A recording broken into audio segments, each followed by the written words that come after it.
not been to Minnesota in probably 20 years. Bring gas. Welcome to Flagrant Howls, a Minnesota Timberwolves lifestyle podcast. Little Feedback Friday edition of Flagrant Howls. Judd, how would you describe the atmosphere inside Target Center last night? We were both in the building for the last preseason game against the Nuggets. Yeah, I stayed for a half. You know what? So it was the only preseason game at home, but by this point in time, they've played enough. Everyone, including the fans, are just ready for it to start. So, like, Yeah. that's how. And the Wolves. So the Wolves played their core players against the Knicks on Sunday, and then the Bulls at Chicago on Wednesday. Yeah. So they basically played what I guess could best be described as the Iowa Wild of the G League yesterday. The Nuggets played a bunch of starters, but I'm just like, I always get this in every sport, preseason fatigue, right? Like, you just get the fatigue. You're just like, okay, let's start. The funniest part was Jokic had preseason fatigue. Jokic just got cardio in for the entire first. He actually spent more time. He literally bitched at the officials 3 or 4 times, did not take a shot until maybe late second quarter. He was just out there, hey, let's just get my heart rate up for like a half hour and see what happens. I can say this with a lot of certainty because, I mean, he's a huge man. He's a huge human being. He was flabbier last night than he was in the playoffs. Like, you could see he should do a side by side. He uses training camp. Well, and it's flab too, right? Like, it's not like he gets fat, but it's flab compared to, like, you could tell there's not as much. Did you go up, like, did you poke him in the He tunnel? looked like the Pillsbury Doughboy. Joker. But yeah, I'm just ready for it to start. Which, by the way, I'm looking forward to. So this is no like, oh man. Oh, this is gonna. I just want to start. This is gonna be so much fun. Did you see Ant on the bench though? Like, so his getup. This is a first world complaint. I couldn't see the Wolves bench from where I was sitting because this is what I'm about to say is just ridiculous. But where they put the media traditionally in the last, like, I don't know, 6 or 7 years is in the corner across from the Wolves bench. And that's where Judd's seat was. But they cut that section in half so that because Glenn Taylor greenlit a $10 million brand new, like, not the Lexus Club, but it's like a courtside club kind of a thing. Backcourt club. Where the old NBA and City Hubert's restaurant was. Yeah, Yep. yeah. And so they basically, like, took away a bunch of the media seating to add a tunnel for people to go back and get drinks and stuff. Mm-hmm. And then they moved the other half of media on the other side of the court across from the Vinster. Who's a good boy. Who's impatient. Stella wants to go outside too. Yeah, look at the Vinster. Oh, Vinny. He's like, hey, Dad, get your ass out of here. Yeah. But anyways, I could see the Nuggets bench and see everything, but I couldn't really see what was happening on the wall. Was Ant cheerleader number one? Oh no, he just had like I think he had dark glasses on. It looked a little bit like Justin Jefferson does. Okay. Like it's just as cool of look as you could possibly have. Yeah. Well, at some point I'm going to finish starting 5 this weekend, and I'll have a bunch of Anthony Edwards starting 5 takes. But let's get to some Feedback Friday here. Jeff in Arkansas wants to know, because the Wolves are 2-3 in the preseason, any concern with the Wolves piling up losses in the preseason? Oh, no, zero, nothing, don't care.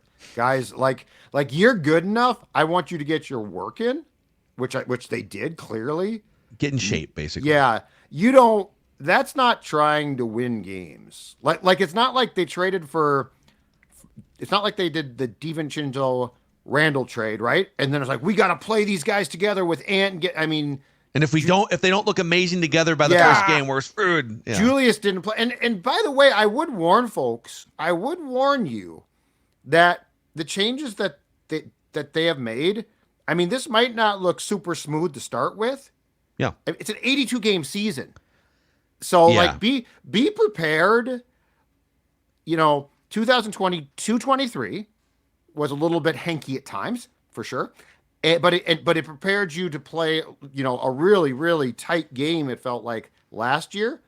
I'm not saying you're going to go through that whole thing again, but I'm not saying opening night it's going to look like, oh, these guys have been playing together for 5 years. That's not how sports works. To your point about when they traded for Gobert, it really didn't fully click until the second year. Right. But it didn't even start to click to the point where they became a playoff team until the second half of the season. Weren't they like a few games under 500 at one point? Yeah. They had like a come to Jesus meeting on New Year's Eve against the Pistons. Yes, they lost. And then I think they took off, played more consistently better in the new year. I think of that first year with Gobert. Yeah. Yes. And then go back 21 years when they shook it up and acquired Sam Cassell and Latrell Sprewell, and that team was like 9-8 or 9-9 going into December, like mid-December. So yeah, I think because Anthony Edwards and Rudy Gobert and Mike Conley, like a lot of the core pieces, and I think DiVincenzo just kind of fits in. He's just going to get open looks and shoot threes. I'm not super concerned about it. It's not quite like adding Rudy Gobert next to Karl Anthony Towns. But just to Jeff's question, any concern with the Wolves piling up losses in the preseason? I'm going to answer that by just stating the records of some other teams in the preseason. Yeah. The Mavericks are 1-3. The Nuggets are 1-4. The Kings are 0-5. The Bucks are 1-3 with 2 Hall of Famers. The Cavs, who were a good playoff team, 0-3. Like, I don't know. The Pelicans have 1 win in the preseason. Not too concerned. I will say just things to observe, and we've talked about this on a couple episodes this week, so we don't have to dive in too much, but independent of the wins and losses, Ant looks great. He looks fit. He's moving off the ball. He's leading this team. DiVincenzo just sort of fits in. Again, movement, launching threes. Josh Minott has improved drastically. That game the other night, last night, he blocked Jokic. He blocked Aaron Gordon at the rim at the end of the first half. Super confident. He's taken step back contested threes in that Chicago game and just cashing them. The Strip had a story, I believe it was Chris Hine a couple of days ago, in which he basically talked about the fact that Minott's biggest thing was he stopped caring. Like, he cared too much. Like, he would miss a shot and he'd be like, I'm going to the bench now, right? And he finally said he got it through his head that you can't care that much. And it unlocked him to say, screw it, I'm going to do what I can do best. And if it doesn't work, it doesn't work. But I'm not going to worry about every shot I put up. Jaden McDaniels, again, small sample size, but looks like he's developing some passing chemistry with Rudy Gobert.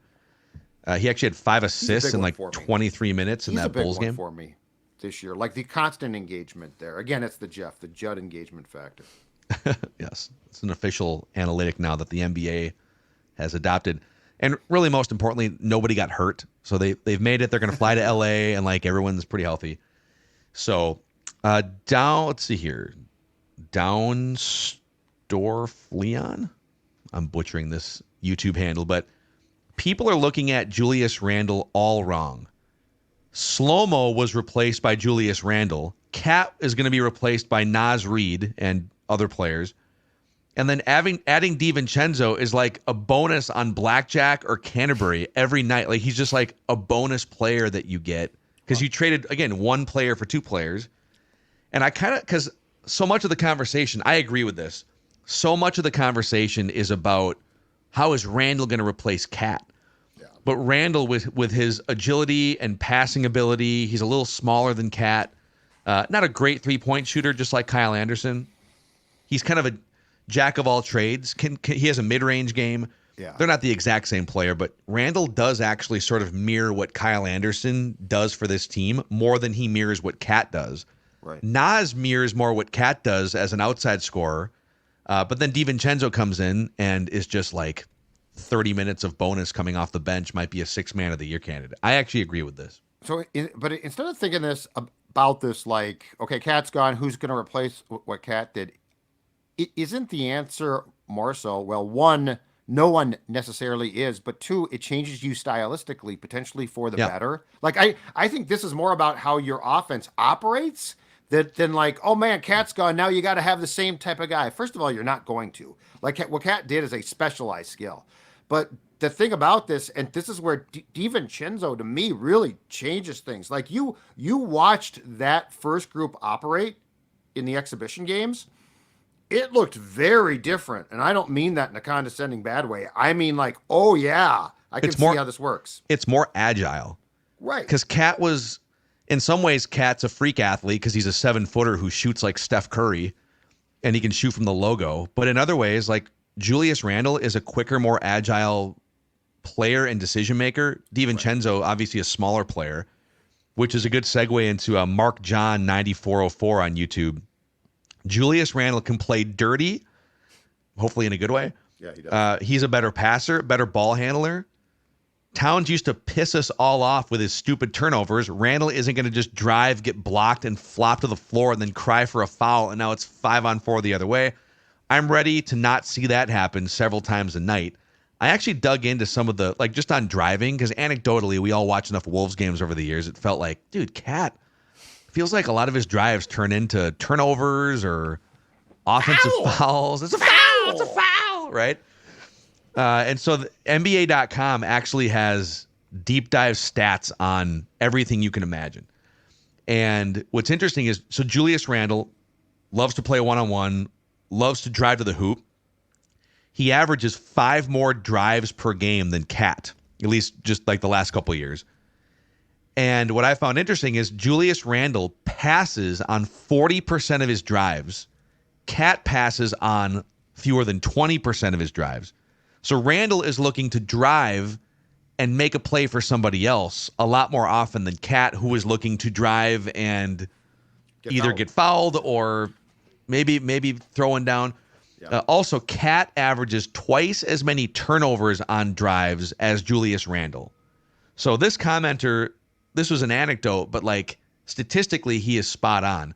Now, again, Cat is a better shooter.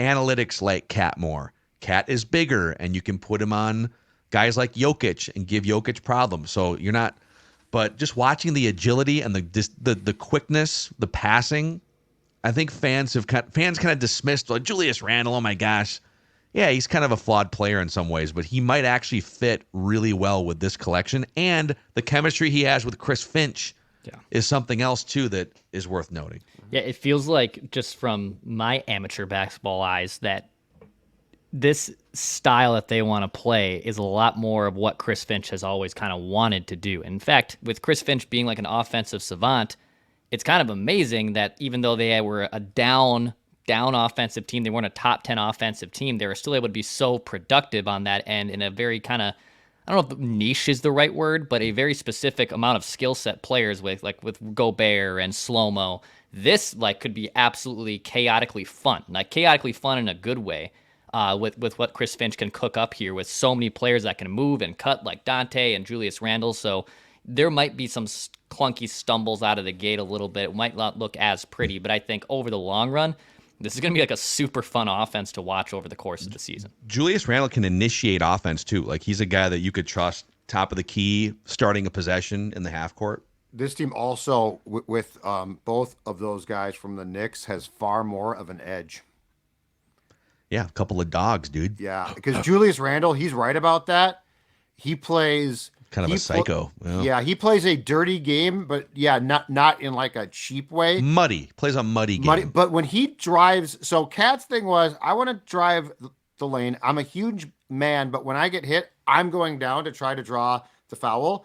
Julius will take you with him. like he doesn't drive for fun. He drives for purpose. Cat drove because he thought he could just get fouled. Kent Milbrandt chimes in. Julius is much faster up the floor than Cat. Yeah. Well, yeah. If he can even score 17 and grab 8 or 9 rebounds, Finch will find what Julius does best and where he fits. You're also seeing, like, in that game where I think it was the Bulls game where Ant and DiVincenzo combined for 29 3-point attempts. Like, I think Chris Finch does a good job of explaining to certain players, you are a shooter and you are not. Or here's where you should be shooting from, corner threes, but not top of the key threes. And Julius Randle, while only being like a 32 or 33% career 3-point, he's a below average 3-point shooter, but not to the point where you wouldn't want him to take any. But he shot over 50% on corner threes last year. So if you're Finch, okay, yes on the corner threes for Julius Randle. Let's pump the brakes on some of the other threes. Yeah. Use your other skills to get the ball rolling here. And then one more thing on just like the Cat, Julius Randle. This is more from an emotional standpoint. Emailer Ben, hey guys, I just wanted to explain why I think people are upset about the Cat trade. Most of us who are adults follow these teams. We're busy and we have a ton of things going on in our lives. It's an escape from the grind of work. We don't follow sports for a living. It's just a fun thing to do. The perception is that Cat is a guy who was part of the bedrock of the Timberwolves and had embraced and ingrained himself into the community. It just seems that he got surprise shipped off to New York after finally being a part of building something successful. It seems to us that he got done dirty. We see this happen to our coworkers and friends, and they get treated poorly or forced out of their jobs. None of us obviously know Cat or what he actually wants, and he's paid handsomely, but the perception is that he wanted to stay on the team and in the community, and the Timberwolves booted him out. Trading a guy in the fashion that they did seems disrespectful to a guy like Cat, who's been loyal, and it just leaves a sour taste in our mouths. It makes me a little less enthusiastic on following a team I was really pumped up to follow this year. I have season tickets, so I'm definitely still going to the games, but my mood is definitely different. Season ticket holder. Wow. Okay. I do believe maybe the part that I don't know if it's just us three, but people maybe forget about that were for the Cat trade was Cat was incredibly loyal to the Wolves through thick and thin and never requested out, never like I'm not going to pull a Jimmy Butler and get me the hell out of here, blow everything up and to be a cantankerous a-hole. And I do think that warrants like praise that he stuck through this team and stuck with it through a bunch of bleep that he got hit at, and he stuck through it. And it's rare, I think, to find a player who can kind of absorb all of the bad that this organization had done, or especially in the early part of his tenure, and stick through it. And I think the timing, like if the trade had occurred kind of closer to the start of free agency and early in the summer, I don't think the shock, obviously, because it happening in the last day of September, was just such a, oh my God, this is going to happen now. I think the timing of that and just how loyal he was, I do think some people are just very confused by the timing in that aspect too. I totally get the note and I appreciate it. And I would guess it reflects how a lot of people do feel about this. And real quick, I will add that there's a bunch of other comments on the YouTube this week that are painting these Flagrant Howls conversations that we're like trying to justify a bad trade by praising Julius Randle and Dante DiVincenzo. And I will tell you, I know there's like salary cap reasons and second apron reasons long term. I think they made this trade because they think it makes them a better basketball team, regardless of second apron. Yeah. And I am all on board with that. So, period. And that's the conversation is, I don't know that being loyal to players, no matter what they have done or not done, is conducive to championships. And the former has to trump the latter. So I get the point, and I'm not even arguing. Like if that's what your perception was, and it feels like it was probably true, we don't know for sure, but it feels like it was true, then I get the loyalty thing. But yeah, this team made this trade because it fundamentally, I think it said, okay, Cat really helped us in the playoffs on defense. We went to the Western Conference Finals, and then we basically got done there. Tim Connelly looks at it and says, how can I get to a championship? Yeah.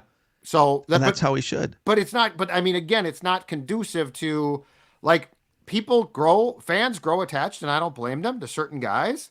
But good management, if it's not because you're just cheap, sometimes has to decide, people love this guy, but that being said, we feel like we've maxed him out.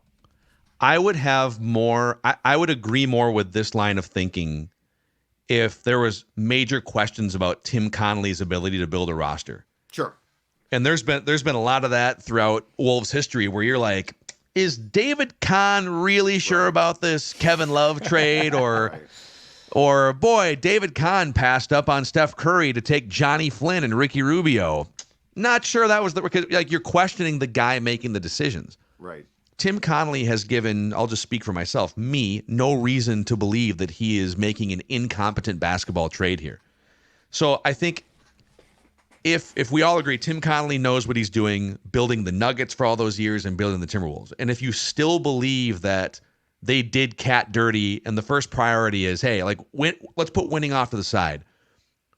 we want our franchise as fans to operate in a certain way that doesn't do loyal players dirty. I'm not going to tell people how to be a fan, but you do disqualify yourself then from complaining if they don't win a championship. Like if you want the team to say, let's keep good human beings who are longstanding, in the community, like over a winning roster, Right. then don't be surprised if your team, and by the way, Tim Connolly isn't running the team that way. Like, he's putting together what he thinks is a winner. Right. I just, like, for me personally, this is how sports operate. I have watched the Timberwolves since the first year I remember going to Timberwolves games was 1991 with Pooh Richardson as the point guard. These dudes are going to, every 5 or 10 years, there's going to be new players. The Kevin Garnett era was amazing, and then that era goes away, and then the Kevin Love and Ricky Rubio era, and then that era goes away.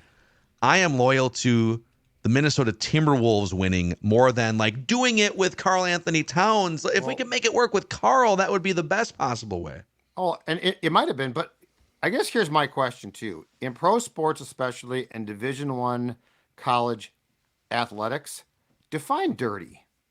Like, define what is doing. I mean, this is one of the most cutthroat, brutal businesses that exist. You're trying to win a championship in a very really small, right? It's 30 basketball, 32 teams. Yeah. Hockey, 32 30, teams. 30 in basketball. 30. Okay. 30 in baseball. But the point is, like, you're trying to win championships. Like, what's dirty? Like, I don't think it's dirty personally to trade a guy home. You know what's dirty? You know what's dirty? What's dirty? If we want to have a conversation about loyalty and dirtiness, getting your fourth foul with 10 minutes to go in the third quarter of a huge playoff game every other night. It's a very convoluted statement. Bitching at the officials incessantly in huge games and losing your mind. Like, okay, like, let's talk. But, so, and I guess the response could be yes. How dirty did Steph Marbury do in that, the Wolves in 99 when he decided that he should get Garnett's contract? They're like, we can't. And he said, I want out then. Like this goes back and forth. Sports isn't really filled with good guys. It's filled with decisions that are difficult and often perceived by fans as harsh.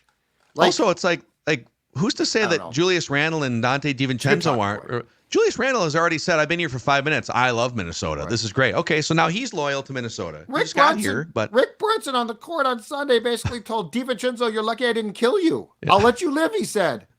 That's dirty. Well, Rick Brunson's got his own skeletons. Well, here, yeah. I've got a broadcast-related question here presented by KW Outdoor Solutions. It is holiday light season, that cool, crisp breeze. Pretty soon it's going to be Christmas light, holiday light season. Let KW Outdoor Solutions handle this for you. If the thought of climbing a ladder gives you anxiety, which it does for me for sure, KW Outdoor Solutions will do it all. They offer design, installation, maintenance, takedown, storage, roof lines, trees, shrubs. They'll do it all. Choose from a variety of colors and patterns. You can maybe go for a classic single-colored look or go full Clark Griswold and shock the neighborhood. Locally owned and operated, serving the Twin Cities Metro, KWOutdoorSolutions.com. Do you think the guys at KW Outdoor feel just like maybe you and I, anytime we step on a ladder, like the Hardy Boys theme music just kind of starts kicking in the moment? I love those reels or TikToks of like, moment I get on a ladder as a millennial, and it just, the guy takes one step and it's the Hardy Boys music automatically starting. It's Edge spearing Matt Hardy, Jeff Hardy off the ladder. Okay, I got a broadcast thing, and Judd, maybe you've I know you've been kind of trying to sniff around like the Wolves broadcast situation. But from Paul Borish in the YouTube comments, I think so. Grady got hired by ESPN. He's going to still do Wolves games, but he's going to do like 15 or 20 ESPN national games. And he says, I think Grady will stay because he wants to be the narrator to Anthony Edwards' career. I love this thought, and I'm not trying to play like Michael Grady's agent, but what's his name? Mike Breen, who's the voice of the NBA Finals. He is the narrator to Knicks games on MSG. Sure. There's a lot of examples of this. I mean, Grady getting a national profile and also being, if Anthony Edwards is going to be the face of the league, calling his games every night. Yep. Sure. That sounds like a great situation to be in when you're like in your early 40s and you're really good at play-by-play. Absolutely. Yeah, no, and look, I think Harlan is one of the few guys actually nationally to bail on doing a team. Now that Yeah. doesn't mean Mike Breen obviously misses Knicks games, so it's not like Grady won't miss Wolves games. But Grady's so good, I think the Timberwolves are fine with an agreement like that. So yeah, I hope he stays. I guess I am hypothesizing that I could see him at some point in time too, going back to like New York, for instance, which I think he worked. He worked for the Yes Network, not as the play-by-play guy before he came here, and I believe he went back and was doing Some Liberty Liberty games this Yep. summer. So anyway, but yes, I could see it being very attractive to stay here too. Absolutely. And by the way, since you mentioned it, Judd Zolgad.substack.com, I have a major breakdown right now published this morning of the what's in store for the Wolves and Wild TV futures. So they're still going to be on Bally's this year. Yes, and it sounds like they're locked. Like Bally's has bailed before, like mid-season. It sounds like the agreement. So the National Hockey League and NBA reached an agreement for the 22 teams between them that were left on Bally's, and it sounds like that's locked in. After that, the Wolves have another year left, but it's like a team option year. The Wild is done. So I would certainly not be surprised to see a new means of distribution, Yeah. streaming, perhaps some games on 45 or Fox 9 Plus or Channel 23 next season. Whoever is the owner in 5 months from now, or when we're going to find out more in like what, mid-November, whenever, is it sometime in like or early Well, December? the arbitration starts in November. Yeah. So I don't know I when was it really told that comes. it's not going to be like, oh, there's an arbitration hearing, and then the day that No. there's going to be a period into probably January where Yes. you're not going to really know what the ruling is. But whoever becomes the official majority owner of this team, whether it's still Glenn or Mark and Alex, you got to figure out your arena situation in the next 3 to 5 years. You got to figure out your TV and distribution situation, all while trying to obviously maintain and build a team around Anthony Edwards and maximizing And spending. his career. Like that's the other thing too, is they are spending. Yep. This is like they're not going to strategically. It doesn't make sense to continue spending like this second apron. So that's why that was part of the motivation of the Carl trade, is just get out from underneath the $55-60 million albatrosses going into 2028. But Yeah. lot of big decisions to make. I think the arena thing to me remains the most intriguing because speaking of spending, if they privately finance a building, I mean, we are talking huge bucks there. And then my question is, I think the team's preference is to stay downtown, but do you get, like, what do you get then? Do you get land help? Like, you got to get some help because you got to find land, unless I guess you're going to tear down Target Center, go play at the X for a couple of years and come back. But yeah, this is going to be incredibly intriguing to watch. I would say it's safe to probably hypothesize that Glenn is going to own the team for the entire season, though, right? Because to your point, the arbitration thing won't be decided. Let's say it's decided in January. Then it has to go through league approval. Like, there's going to be a lot of things before the sale is final. If Yeah. it goes to Mark and Alex. I Spring, you think the arbitration process takes until January, and then I don't know how long after that the NBA Board of Governors needs. I would think that they would know. That's the funny thing about this. Like, the NBA Board of Governors might know in their heart right now whether it's a yes or a no, but Absolutely. you got to wait for the current process. So, Absolutely. No, it's a very Anywho. interesting time. little feedback Friday here on Flagrant Howls, the sports dad for the Dexter. Regular season basketball next week, boys. This is a Timberwolves lifestyle podcast.